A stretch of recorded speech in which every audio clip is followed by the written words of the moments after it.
Assalamualaikum warahmatullahi wabarakatuh.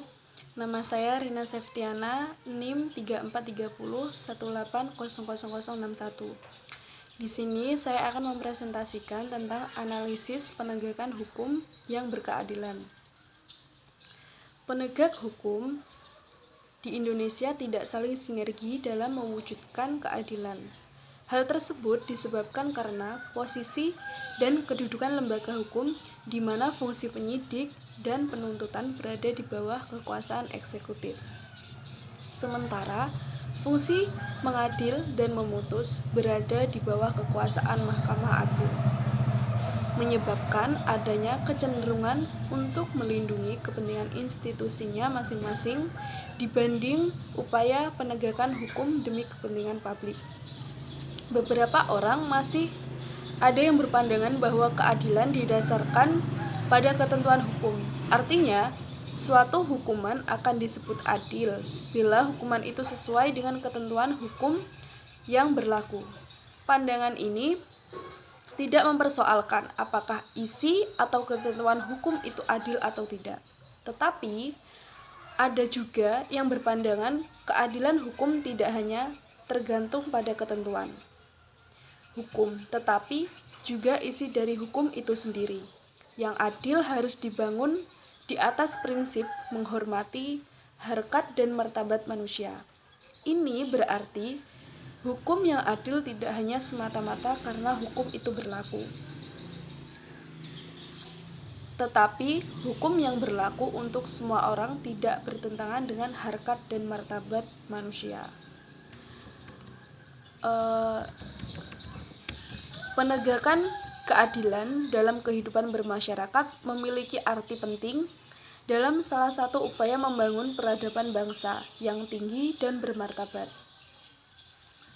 Terkadang hukum positif tidak sepenuhnya menjamin rasa keadilan, dan sebaliknya rasa keadilan seringkali tidak memiliki kepastian hukum, sehingga komprominya adalah bagaimana agar hukum positif yang ada selalu merupakan cerminan dari rasa keadilan itu.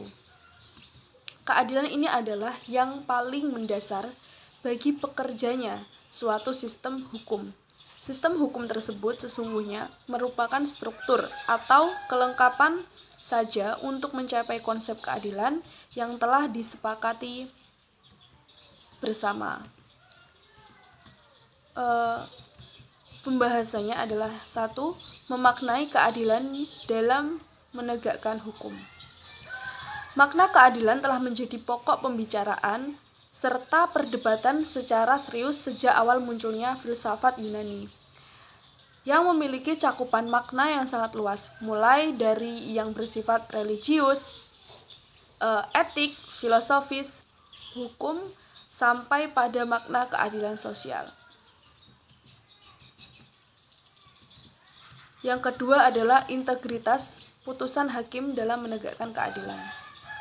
Sejalan dengan penjelasan terkait dengan independensi lembaga peradilan, pertanyaannya kemudian adalah bagaimana usaha mewujudkan keputusan hakim yang berkualitas sebagai representasi lembaga peradilan yang mencerminkan rasa keadilan. Yang ketiga adalah mewujudkan suatu kedamaian dalam putusan hakim. Di sini ada peraturan yang harus dijalankan oleh Mahkamah Agung. Yang pertama adalah hukum yang akan ditegakkan. Penegakan hukum yang adil atau keadilan akan tercapai apabila hukum yang ada ditegakkan. Demikian pula hukum yang mengatur cara-cara penegakan hukum adalah benar dan adil. Yang kedua, hakim sebagai pelaku penegak hukum. Hakim dapatlah disebut sebagai kunci utama dalam menegakkan hukum.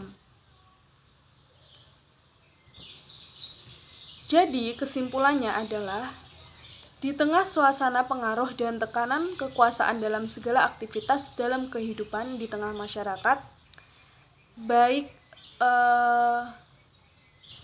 aktivitas individual, aktivitas sosial, ataupun aktivitas publik, institusi pengadilan sebagai lembaga yang dijamin independensinya dalam menegakkan hukum keadilan masih dipengaruhi oleh kekuatan dan kekuasaan lain, terutama pengaruh kekuasaan eksekutif dan kekuatan politik. Fungsi penegakan hukum oleh pengadilan belum sepenuhnya mandiri sehingga tugas utama pengadilan untuk mewujudkan keadilan dan kedamaian di tengah masyarakat masih jauh dari harapan. Oleh karena itu perlu untuk diperkuat institusinya. Pengadilan sebagai benteng terakhir pencari keadilan untuk menghadirkan suasana dan perasaan damai bagi pencari keadilan. Sekian presentasi dari saya. Apabila ada salah kata, saya mohon maaf. Wassalamualaikum warahmatullahi wabarakatuh.